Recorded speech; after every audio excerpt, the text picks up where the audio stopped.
First of all, 10 seconds to thank EdCast for including us in this conference, and to the conference organizers for calling us an innovator, and I hope we earned that title.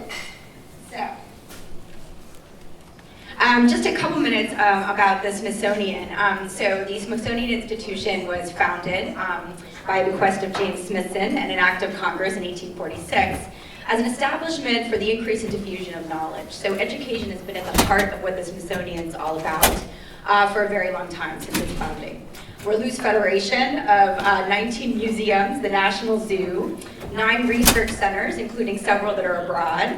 30 million museum visitors visit us a year. We have 165 affiliate museums in a wonderful network. And we have over 400 traveling exhibits. And needless to say, we have a vast collection of 137 million objects, including items in libraries and archives, many of which will not see the light of day, except for maybe through some interesting online education opportunities. And we're really the repository of our nation's history. So what's interesting is we have a lot of different online presences. Each museum has a website, there's si.edu.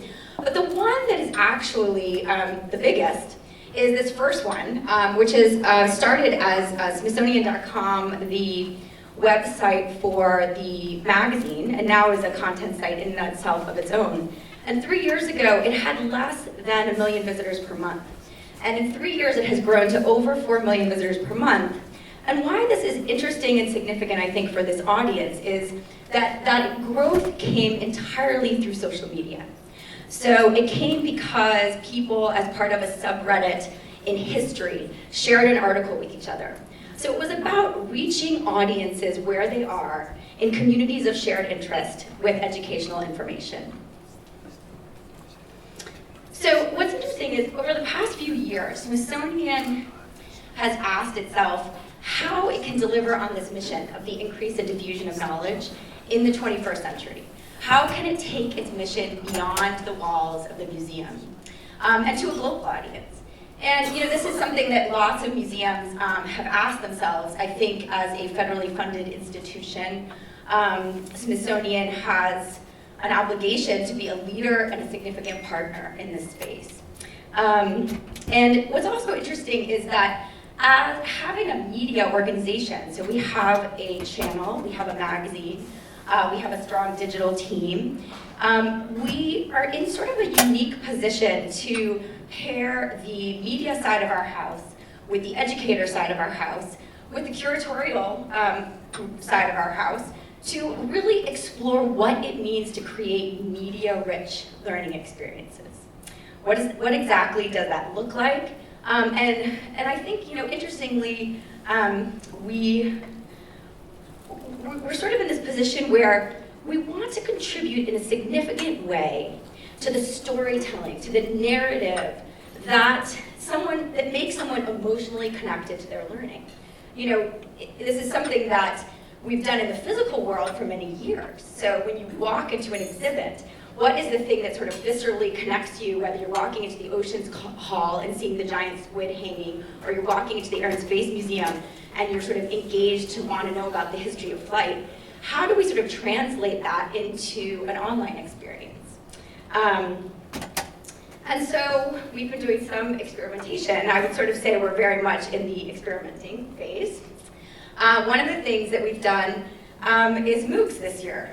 We partnered with edX, and we ran the first MOOC we ran as a private online course. It wasn't really MOOC, we ran it as an online course for 500 teachers in professional development, and we'll run it as a MOOC this fall.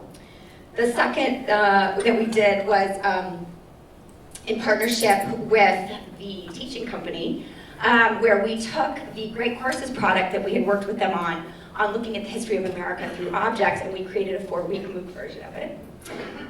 And the one that's running now has gotten a lot of attention, the rise of superheroes and their impact on pop culture. And the thinking behind this course was, in all these cases, we worked with one museum. We started there, we worked with the Museum of American History.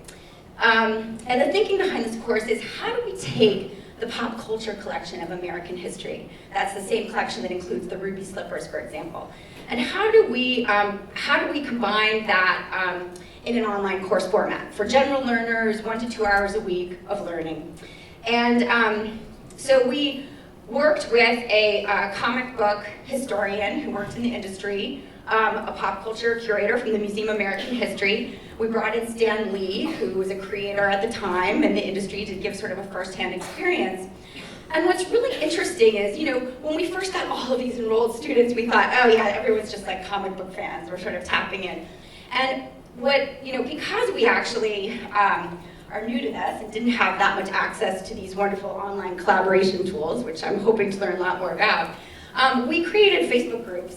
And we started with 4: history lovers, comic book lovers, writers, and artists.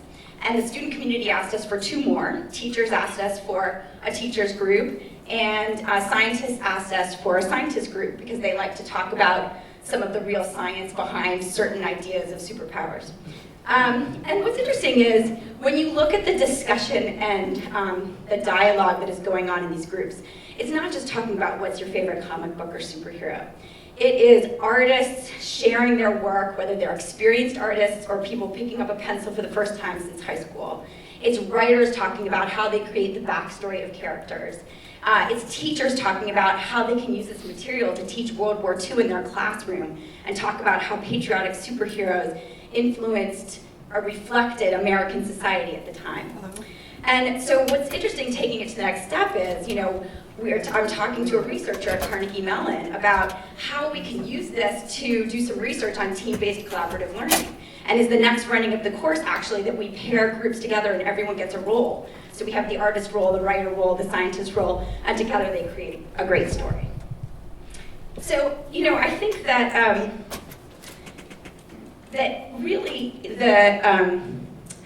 the question for us is, what is the difference between sort of something that you would put in edutainment? I think Smithsonian Channel does that quite well, versus something that's truly sort of defines and sustains an interactive experience, an interactive learning experience. What does that look like? And when I met Carl less than a year ago at EdCast, we connected right away because I think we fundamentally believe that the heart of it is about learning communities.